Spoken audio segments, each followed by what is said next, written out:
Hey guys, so today we have another review, and this is a really special one.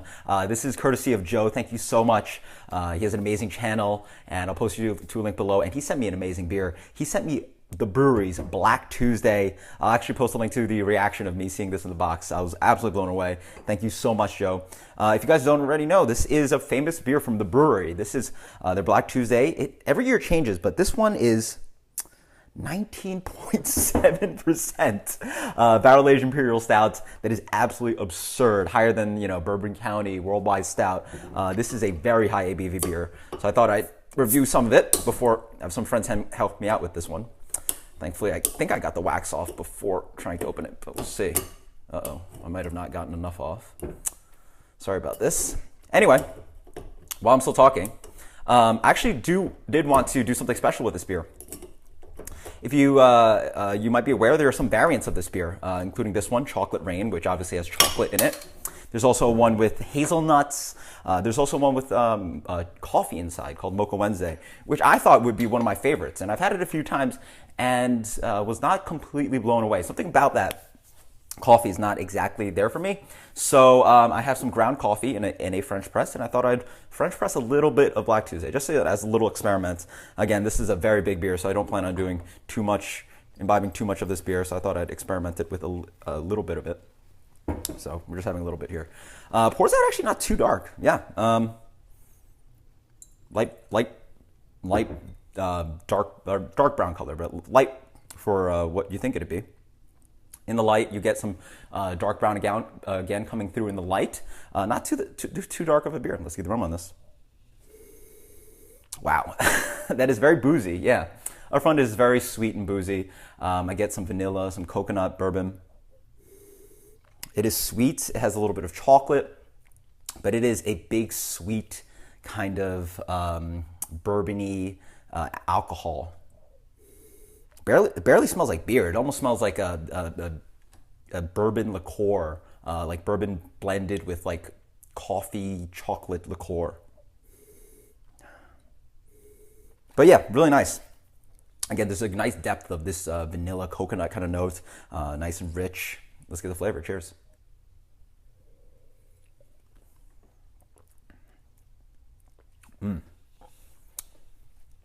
Yeah. Follows on the palate. That is a sweet beer.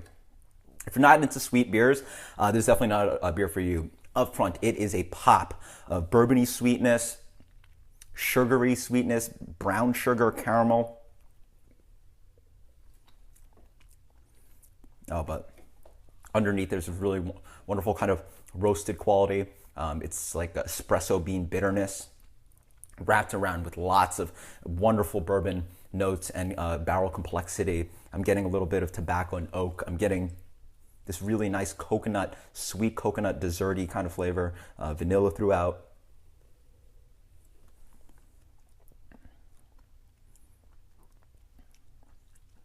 Yeah, I'm getting the burn as it goes down. But for me, 19.7, not that bad. 19.7, this could be a lot worse. What I think the issue is there's so much sweetness that you're not really exactly tasting the alcohol, but it does burn as it goes down because it is a very, very big beer. But yeah, really nice.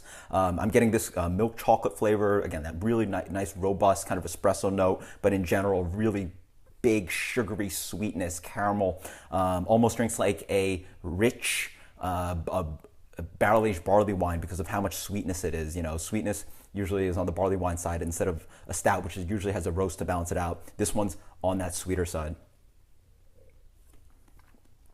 Yeah, reminds me a little bit of a really, really big one.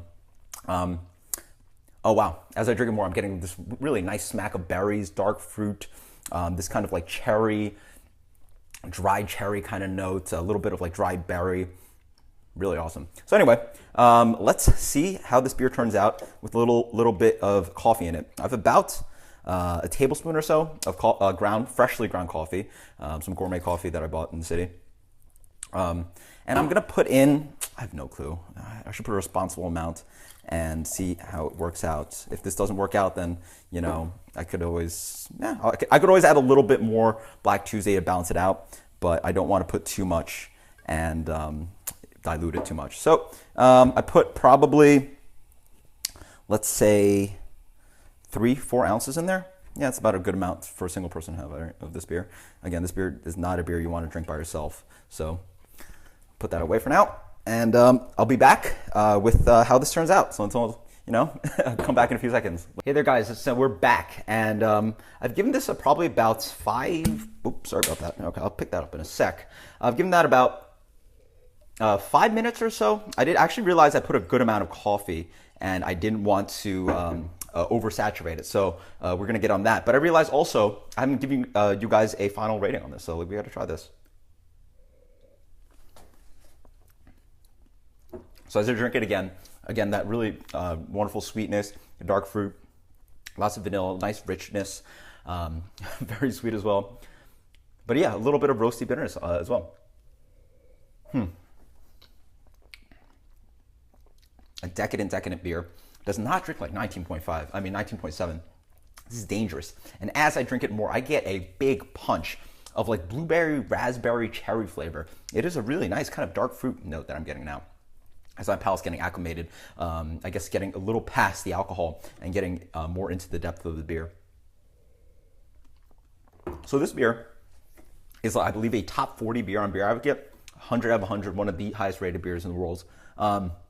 As for me, I just have a slight issue with the beer in the fact that I don't really know why a beer would need to exactly do 19.7. You know me, I'm a huge fan of Bourbon County, and I'm curious about what the benefit of knocking a beer up to 19.7 really does for a beer. The flaws you get obviously now are the burn of the alcohol, the inability to drink a decent amount, 4 ounces or so. You probably have had enough, and it is a very sweet beer. But then again, maybe that means it should be a dessert beer. For 19.7, it's very, very, very, very hard to imagine that a beer could be better than this. And other brewers don't even try it. So for me, that's for rating. Pretty amazing stuff. I'm going to give this a 99, straight flat 99.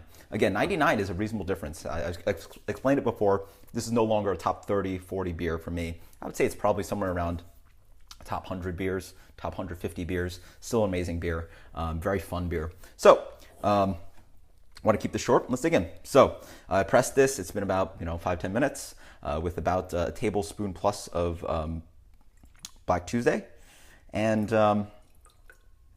coffee with a few ounces of Black Tuesday. Let's make sure I get as much as I can of the Black Tuesday. I don't want to waste it. It's such an amazing beer, right? You don't want to waste it. And so yeah, let's see. I'll get the rest later, but let's test this out. Obviously there's no carbonation, so I do have to fill it up with a little bit of Black Tuesday. And let's dig in.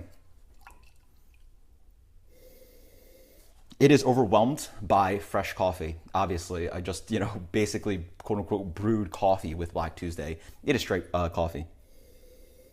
Coffee, a little bit of roast, some sweetness coming through, but very much dominated by a fresh ground coffee kind of aroma. Cheers.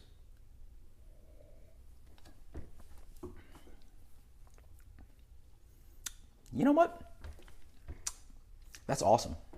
I haven't quote unquote watered down the beer, but it tastes as if it has been.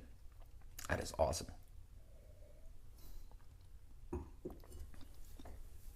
Yeah, it feels like the beer has almost been knocked down a couple percentage points, maybe like 3 percentage points.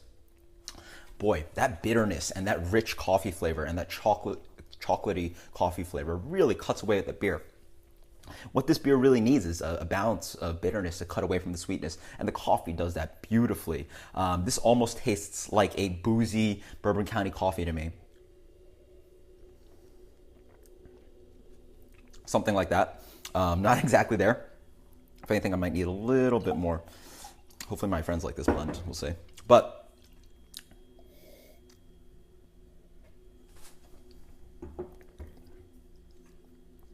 yeah, that's awesome.